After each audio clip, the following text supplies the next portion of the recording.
In the beginning, before the first breath of time, before the stars dared to shine, there was only the eternal God, sovereign, almighty, and alone in the vast silence.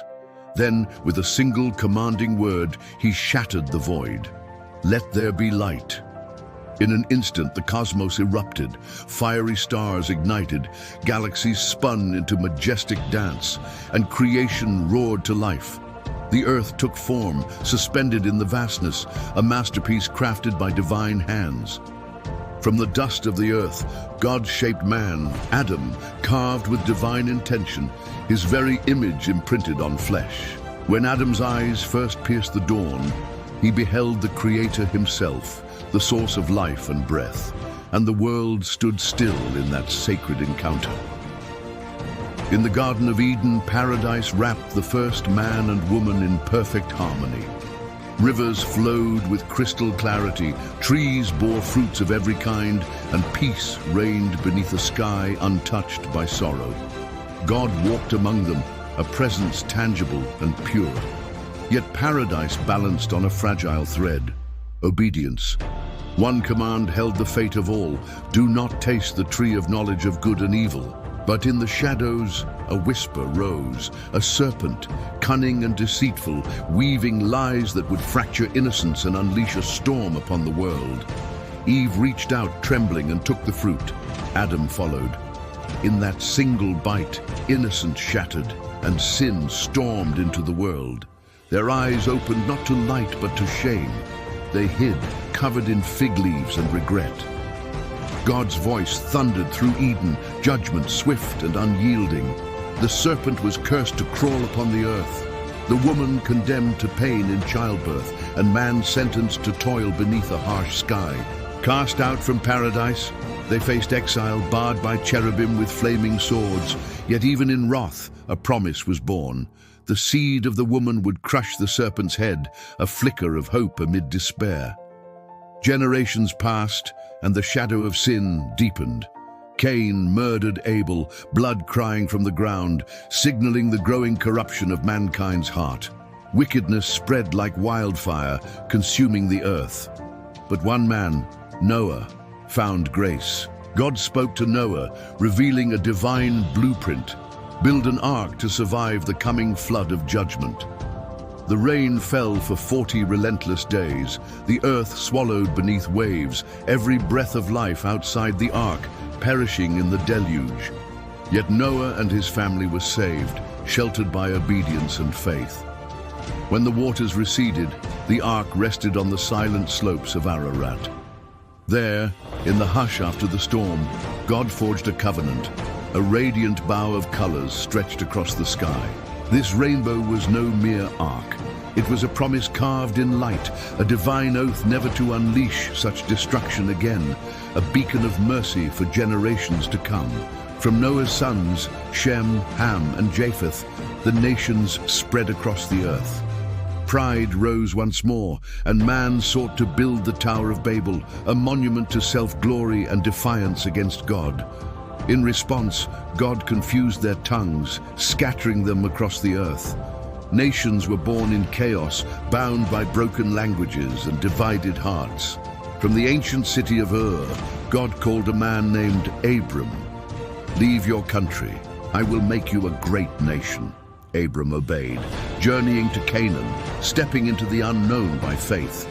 God changed his name to Abraham, a father of multitudes. Though old and childless, he believed in God's promise. Sarah laughed when told she would bear a son, but Isaac was born, laughter transformed into faith. God tested Abraham with a heart-wrenching command: "Sacrifice your son." Abraham obeyed, knife raised, ready to surrender all. But God provided a ram, a picture of substitution, foreshadowing grace that would one day cover all sin. Isaac fathered Jacob and Esau, brothers torn by rivalry and destiny. Jacob, the deceiver, stole the birthright and fled for his life. One night, Jacob wrestled with God until dawn. Limping yet victorious, he was renamed Israel, one who struggles with God. Israel's 12 sons became the tribes of a nation, but jealousy brewed like a storm. Joseph, the dreamer, was sold into slavery by his own brothers. In Egypt, Joseph rose from prison to power, a beacon in the darkness. When famine struck, his brothers bowed before him, and forgiveness triumphed over revenge. Israel's family settled in Egypt, 70 souls growing into a mighty people. But Egypt forgot Joseph. A new Pharaoh enslaved the Hebrews, grinding them beneath cruel labor, crushing their spirits with relentless toil. Yet God heard their cries and sent deliverance. From the reeds of the Nile, Moses was drawn, a child of destiny. Raised in Pharaoh's house, yet marked by God's hand, he fled after killing an Egyptian oppressor. In the wilderness, God spoke from a burning bush, "Set my people free." Moses returned, staff in hand, confronting Pharaoh. 10 plagues fell, waters turned to blood, frogs swarmed, gnats tormented. Darkness cloaked the land, and death struck the firstborn. Egypt's gods were humbled. With unleavened bread and blood on doorposts, the Hebrews marched into freedom. The Red Sea split, walls of water towering on either side, and they crossed on dry ground. Pharaoh's army pursued, only to be swallowed by the sea's roar. In the wilderness, manna rained from heaven, water flowed from rocks, God's provision in desolation. At Sinai, fire and smoke engulfed the mountain, a divine furnace lighting the night. God gave the law, 10 commandments, etched not by mortal hand, but by the finger of the Almighty, a sacred covenant carved into stone.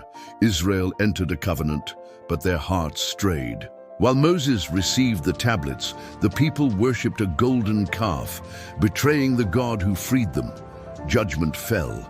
Yet God renewed his covenant, a testament to his relentless mercy. The tabernacle was built, a dwelling where God would live among his people. But rebellion festered. They murmured, disobeyed, and wandered for 40 years. The faithless generation died in the wilderness. Only Joshua and Caleb remained, faithful to lead the next into the promised land. Moses died on Mount Nebo, eyes fixed on Canaan, but feet never stepping into the land. Joshua led Israel across the Jordan River. Jericho's walls crumbled at the sound of trumpets, a miraculous victory granted by God's hand. The land was conquered, yet not fully subdued. Tribes settled, but compromise crept in. Israel forgot God. In cycles of sin, oppression, and deliverance, judges rose. Deborah, Gideon, Samson, flawed heroes empowered by God's strength. But Israel longed for a king. Like the nations, they cried, demanding a monarch. God warned of the cost, but they insisted. Saul was crowned, tall, strong, but insecure.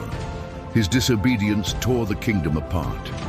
God chose David, the shepherd boy who slew Goliath with a sling and a stone. Anointed king, he united the tribes and conquered Jerusalem, making it the city of God. Yet David fell into sin, adultery with Bathsheba, and murder of Uriah. Consequences followed, but repentance restored him. Solomon, David's son, reigned in splendor. He built the temple, golden and glorious, filled with the cloud of God's presence. Wisdom flowed from his lips, drawing kings and queens to marvel. But his heart was divided. Foreign wives led him to idols. After Solomon's death, the kingdom split, Israel in the north, Judah in the south. Kings rose and fell. Most did evil. Prophets warned, wept, and called for repentance. Elijah called down fire from heaven.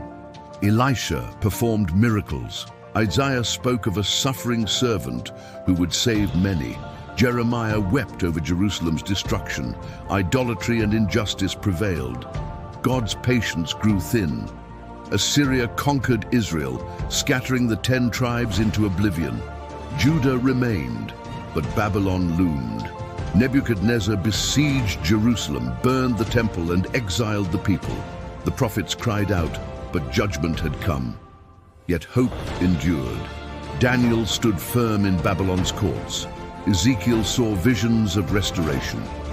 Jeremiah foretold a new covenant written on hearts. 70 years passed in exile, but it was not the end. God would bring his people back, a remnant returned, rebuilding the temple and renewing their faith. The story of the Old Testament ends not in defeat, but in anticipation.